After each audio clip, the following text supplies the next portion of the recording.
Hi everyone, welcome back to our podcast. We're in a bit of a different setup today. Today I'm joined with Caroline, our brand communications manager here at the FRA, and we're going to be talking all things PR. Okay, so first of all, the reason I wanted to do this episode is because I feel like not many people know exactly the ins and outs of PR. We all think that it's like events or PR packages, but actually there probably is a lot more that goes on behind the scenes. Yeah, absolutely. It's a really varied role. There's no like one way to do PR. It's a huge set of skills that you can develop, and depending who you end up working with, you will need all of them in one day. It's really rewarding from that point of view because no 2 days are the same. But it can be quite tough. Like I won't lie to you. So, quick breakdown, like what is PR, public relations? What does that mean? It means anything that you see in the media or these days actually quite a lot in social media, so influencers and things like that. Anything that has been organised, if you like, by a brand but not paid for necessarily. Right, okay. So that's how the difference between kind of PR and marketing is that marketing is what is paid for. So that is where you're talking about ads in newspapers and magazines, or if you're talking about paid for ads with influencers, that would be marketing. Right. Where, for example, it becomes PR is when that article in a newspaper or magazine is editorial. They haven't paid for it, it's there on merit because the information is interesting to the reader of that publication. Okay. In terms of how that works with influencers, that can be things like sending out influencer packages, for example, which are not solicited. They haven't paid that influencer to feature that on their channel. You're just sending it out in the hope that they will. Right, I see, yeah. Yeah. Okay, so what is your background in PR? I have a really non-traditional background. My course that I studied at university was actually journalism. I originally wanted to be a journalist and I wanted to work in motor racing, which is obviously quite far removed from fashion. And I didn't get to complete my course because I got ill partway through, and then had a baby, and then eventually went back to study a diploma in fashion media and communications back in 2010. And that, I think, kind of reignited my love for fashion, and for fashion media in particular. I'd always kind of collected fashion magazines. It got to a point where I had a bookshelf so stuffed with fashion magazines that the floor in my bedroom was actually Boeing. What was your favourite magazine? I really used to love Elle Collections, which I don't think they make anymore. I don't even know. Yeah, you've probably never heard of it, but it was a magazine they brought out twice a year, spring, summer, autumn, winter, and it broke down their major collections and the trends and things like that, and it was just really beautifully produced. Nice. It was like the coffee table book of magazines. Right. But I used to really love like some of the more kind of, at that time they weren't really so mainstream magazines, so things like Love, V, they were a bit more kind of experimental with some of their fashion content and things like that, and I love to see that. But yeah, I had an awful lot of Vogue magazines stacked up in my bedroom, as we all do, I think. Tell me a fashion student that doesn't. Yeah, but now it's just all digital. Now it's Vogue subscriptions. Yes, absolutely. So what initially attracted you to PR? Obviously, you liked journalism. Yeah, well, I sort of fell into it by accident, I guess. I wanted to work in journalism, and at the time that I finished my diploma, it was a point when the industry was going through quite massive change. We were moving from everything being very led by the print giants like Vogue and Elle to things starting to go online. So the magazines kind of had a presence online, but you were starting to see the rise of like the big bloggers. So people like Susie Bubble and Brian Boy were kind of at the forefront of like online fashion coverage at that time. And it was a difficult period for people trying to enter the industry. Because there wasn't that many jobs. Because there were not that many jobs, because the print magazines were kind of failing all over the place, and the online market hadn't taken off to a point that they were willing to pay people for online content. Right. So it was a really tough environment to imagine, go into. yeah. There weren't many journalism jobs. And so I was doing a lot of freelancing, Right. internships and placements. And it got to a point where I would just do anything for money. So, being real. But the great thing about having studied journalism and having done my diploma is that a lot of those skills are transferable. You're talking to the same people. So when I'm pitching in something as a journalist or taking pitches from PRs, I'm contacting the same people. I'm in touch with the editors. I'm in touch with the PRs. And it's all quite, it's a little family. Everyone knows everyone. Small world. Yeah. And so when it comes up to kind of busy periods, say around fashion weeks, for example, I could call up those PR companies and say, do you need an extra pair of hands? Yeah. I will do anything. Yeah. And because they already know me, it gives you an in. It helps. And I would say that's still something that fashion students can do now. Is actually reach out to this. It's easier now, I would say, with social media. I think people want to help these days. Like they want, as in employers or bigger people, they want students to come help and give them the experience. They definitely do.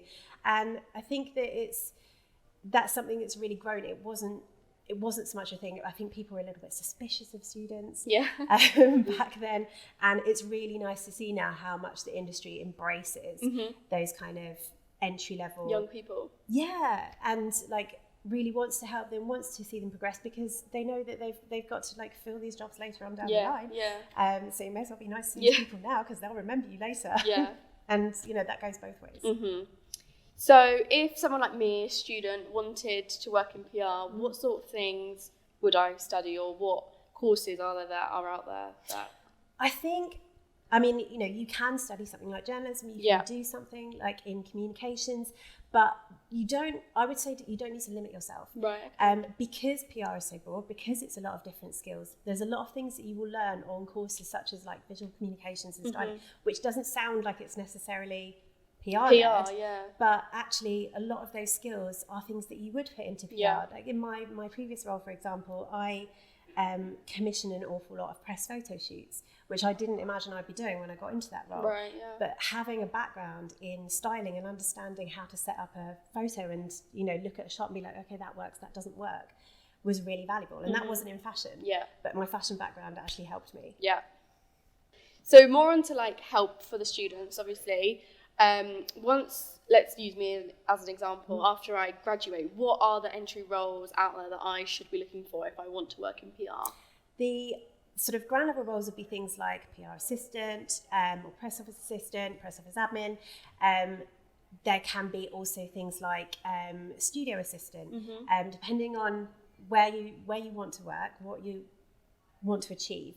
The main kind of routes for PR are either in-house for a brand or agency. They are quite different. What would you say? I was just about to say, obviously, even any sort of even a marketing agency is so different to a marketing team in the brand. What would you say the biggest differences in PR? I would say that working for an agency, whether that is marketing or PR, or anything, probably pretty any function, it is quite fast paced. Right. You are just constantly on the churn, but it is also really varied because you're working usually on several different client briefs at a time.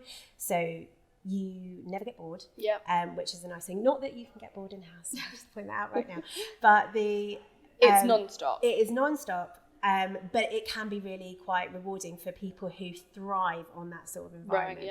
Right, I am not somebody who thrives in that kind of environment. Would you say you were when you were a bit younger though? Would you recommend it more to younger people, or it's really just personal preference? It is really a personal preference thing, and I would fully recommend that people try both avenues and see what they get on with. And also, there are different cultures in different agencies. Different agencies are different sizes, people that specialise in different things. You now have whole agencies that are focused purely on digital PR, which is something that didn't exist when I got into the industry. That is, placing things in online media to drive people to your website to ultimately make sales. It has a bit more of a crossover with marketing. And that is probably a slightly different pace to the sort of PR where you're dealing with, say, influencer outreach and stuff like that. It's such a broad and varied industry. I think the best advice that I can give is to take as many opportunities as you can get. Try as many things as you can, because when you find the things that fit, then you'll be able to kind of hone in on where you want to work. But at the early stage of your career, try everything. Just, why not? Take everything. Like you say, any opportunity that you get. What do you think employers are looking for in PR? Obviously, time management and being able to work under pressure. It's those are probably the two most important things. But when I'm recruiting for somebody in PR, I want somebody to come in that's got a bit about them. That they come across with some energy and some ideas. Like, if you come into an interview with me and you tell me something that I didn't know, then my interest is piqued. Like that. That's kind of what I want to hear. I want to hear some fresh ideas, because nobody knows everything. Even people who have been working in this industry their entire lives, they do not know everything, and they want people that are not afraid to challenge them. But I would also say, it was something that we picked up on from the video that Arietta Mujay did, where she said, be humble, be hungry, know your stuff. I would also say, like, to add to that, know what you don't know. Right, as well. Okay, yeah, know your weaknesses. Exactly, but also, like, don't be afraid to ask questions. I'm very much of the belief there's no such thing as a stupid question until you ask it me the second time. Like, I get that. We're busy people, like, if you have a question, take notes. Yeah. I've never heard that, but it makes sense. I'm really, really happy to tell anyone anything. If you ask me a question, I will give you a straight answer. But if you ask me the same question again, I'm probably not going to give you the same answer. So going back to PR in general, so what is the journey of like a PR campaign, let's say, from just like in a meeting talking about an idea to actually like executing it on social media or whatever it is? It can be really slow. It Right. can be a slow burn thing where you can sort of start. For example, if you're talking about like a major brand launching a new collection at Fashion Week, the planning for that starts 18 months in advance. Right. It's a crazy. long, slow burn thing. But also a PR campaign can come together overnight. Yeah. Especially in the days of like social media, you have to react to what is happening. In non-fashion PR, you also need to be considering the news agenda and kind of what's going on outside of your little bubble as well, and how that could affect you. Right. For example, it was something we did here just a few weeks ago. We were hoping to get TV crews down to talk to some of our apprentices for National Apprenticeship Week, and then the same day that happened, it was announced that Prince Charles had cancer, and that kind of put a stop to all of our activities. I remember just Fashion Week just gone, on the first day of London Fashion Week, the recession was announced. There you go, and that's it. And those things can really kind of steal the headlines. Yeah. Okay, so once the campaign is on its way, how do you measure the success of this campaign? That is probably one of the toughest questions to answer in PR. Because PR is often considered a little bit fluffy because it's hard to measure. Right. I think these days it can be easy to make. Digital PR, for example, is all about measurement. And that is why I probably these days, if I were looking for a PR job, I would find that very attractive, because I like numbers. Yep. I like stats. Data to back it up. Exactly. I like to be able to say, I did this campaign and it had this result. Yeah. It's much harder to do with sort of very traditional PR. And when I say traditional PR, I'm talking about like landing an article in a newspaper. Yeah, because you don't know how many people are reading that. You've got like audience circulation figures, but those are basically plucked out of thin Yeah. air. You can't rely on that. If we did, for example, where I used to work, it was a large charity, and we put on some large events each year, and one particular event we get a lot of newspaper coverage, we get a lot of broadcast coverage, and if you believe the figures from our measurement agency, 2 billion people saw our coverage. I don't think that's quite accurate. I'm not sure a quarter of the planet is really watching and listening to what we're doing. And that's why you have to be able to take those figures with a pinch of salt. But what you can do to help measure things like that is, your campaigns can encourage people to take an action, which is then measurable. So if it was, say, a charitable campaign, you can ask people to sign up to pledge their support for something like that. They, it doesn't have to be something like that they have to buy. Sales, it can just be like, using a hashtag on social media to support raise awareness, an awareness kind of thing.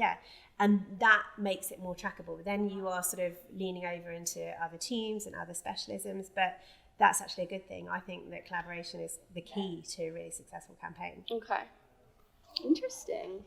What would you say has been your most successful campaign, if you have one? Or just any examples maybe of some campaigns?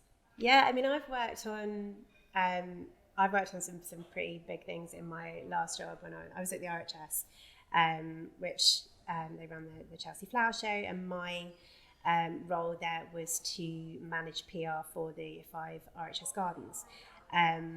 We opened the 5th garden in May 2021, still slightly in lockdown a little bit, but we achieved some really fantastic coverage for that. We were on BBC Breakfast, we were in, I think, every major newspaper with photographs of the garden, and it's things like that when I can sort of, the build up to that was long.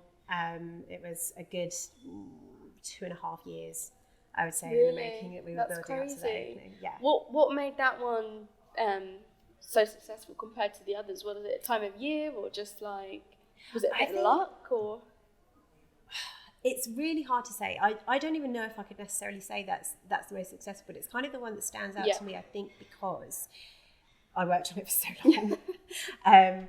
And because we overcame quite a lot of difficulties in that campaign. There were some moments where we had to do a bit of crisis PR, which is my least favourite part of the job. What's that? That is handling a situation like a scandal. Yeah, like that kind of thing. In our case, it was to do with animal rights. Right. We kind of messed up a little bit there, and the local people were not very happy about it. And they made sure that we knew about it, and they were absolutely right to do that. But that was maybe 6 months before we were due to open this garden, so that meant that sentiment against it was, turning against us when we were trying to do a really beautiful new thing for the people in this local area. And then we had to work really, really hard to bring that back and to regain their trust, and to make sure that when the opening event happened, that people were excited about it. Right, yeah. There was talk of protesters on the opening day and things like that we were very, very worried about. And in the end, it was fine. But I think that one probably stands out to me for those reasons, because we had to overcome a lot. Yeah, I mean, 2 years in the making. Yeah. You must have felt relieved when that finally... What's the word? It was over. Yeah, when it was over. Yeah, I think relief was the primary emotion, because I was tired. But it must have been so rewarding seeing that success, seeing it all come to life, and seeing over the next few months we were obviously measuring how successful the garden itself was in terms of how many people visited it and how many people became members, and obviously continuing PR coverage and things like that. And we surpassed every single target by miles, which was really great to see, considering we came from not a good place 6 months before opening to opening to a real fanfare, and we had beautiful weather for it as well, which was that really makes it. Yeah. What would you say currently are the biggest challenges in PR? I think the biggest challenge of all is that the PR landscape these days is very noisy. Right. It is hard to be heard because it's... Do you mean like heard by customers? Just to kind of get your name out there, and just to differentiate yourself from everyone else that's out there. because I think it's in some ways it's almost become easier to run a PR campaign because you can rely largely on social media now. It used to be a bit of a closed shop. Like if you weren't friends with the editor of the Times, then it wasn't getting on there. You were never getting anywhere. But now there's a sort of leveling happening in a way where small PR agencies and small brands can make just as big a splash as the Gucci's of the world because they had a good idea. Right. But it is a real challenge. And coming up with those good ideas in the first place to make that noise is a challenge. And then, of course, you have all of the other things that are going on outside of PR. So all of the Kates and the Charleses and things like that are grabbing all the headlines. And you might not think that would affect something like fashion, but of course it does. Yeah. So obviously social media is just taken over. Do you think there is going to be like a loss in jobs for certain people who are in the magazines, or is their job titles just getting shifted? I think that's what we've seen is that it's just a shift in what people do. People are gaining new skills. I think that there was, certainly in the early days of social media and in the early days of the kind of online, or the move to online for traditional media, there was a bit of complacency. I think a lot of the editors are like, well, we're Vogue and we'll be fine. Yeah. And they are fine. Their circulation may not be what it used to be. But I think now they're realising that they have to compete with the online natives. Yeah. The pure social media channels and things like that didn't exist 5 to 10 years ago. And that is making everybody kind of rewrite the rule book in terms of how we consume media, how we create media, how we pitch media, how we write a story, how we, make that story come to life. Yeah. I feel like there isn't really a rule book now, though. No, and that's all the these beauty of it. Yeah, these people who probably have worked at Vogue for years or something, they were very used to knowing what they were doing, and it was just the same each year. But now with social media, like I say, you can't predict anything. No, you can't. Yeah, it's the same with any kind of trends, with fashion trends, with trends in PR or marketing. They are shorter lived, but they make a bigger splash in the time that they exist, I would say. Because it is so quick and easy for something to blow up on social media, but you'll forget it tomorrow. Yeah, that's so true. Any advice for the FRA students that you could give? Any course? So the most recommended course you would suggest for PR would be the visual styling and communications? Or? I honestly think that any course that we do at the Fashion Retail Academy, and I'm thinking through them now, I'm just thinking through the list in my mind, and I can't think of a single course that I would say, don't do that if you want to get into PR. Right, okay. Even, the new courses that we've just launched, like the sustainability in fashion, that's going to be really key. Sustainability PR is an entire thing in new itself. World, yeah. And understanding how consumers respond to your promises of sustainability, and just being aware of the conversations that are being had outside of your brand about what you are doing. For example, today I just saw a headline that H&M has released a report on its sustainability initiatives that has talked about its kind of reliance on cotton as a raw material. I know that they're making a lot of effort to introduce more recycled materials into their supply chain. But for a company like H&M, pretty huge. Yeah. It's a big undertaking, and they will now probably have to deal with quite a lot of negative PR saying they're not going far enough. Right. And so you really need somebody with a specialism in sustainability who understands the processes that are involved in making a business of that size sustainable. Can't happen overnight. No. And being able to translate that for the media and say, well, okay, it looks like we're not doing this fast enough, but we're going as fast as we can. Yeah. I think going back to what I said earlier, do everything. Try everything. As much as Take experience every as opportunity. possible. Yeah, and don't wait for the opportunities to come to you.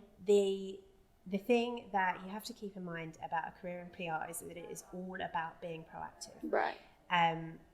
Everything that you do is about trying to get ahead of everyone else that's doing the same things that you're doing.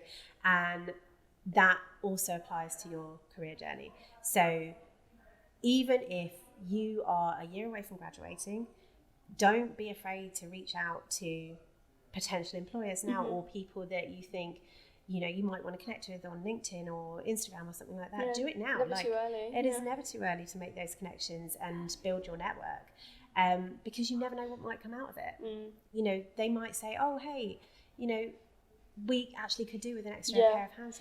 Just if it's a no there and then, that doesn't mean that they're not going to come back to you in a few months' time. Yeah. When they actually do need you for something. Exactly, and persistence is key. Yeah. You know, if you are the kind of person that tries something and gives up on it at first hurdle, then a career in PR is probably not going to work out for you. You know, and I say this as a person who isn't that great at dealing with rejection. You have to have a thick skin working in PR, because you will get a lot more no's than you will get yeses. And you learn to kind of live with it. And you know, some of us are better programmed for that than others. I will still never get over it. I think that's probably us done. I hope you've learnt a lot from this episode. I've definitely learnt a lot. Thank you, Caroline, for coming on. Thank you for being our first guest on the sofa.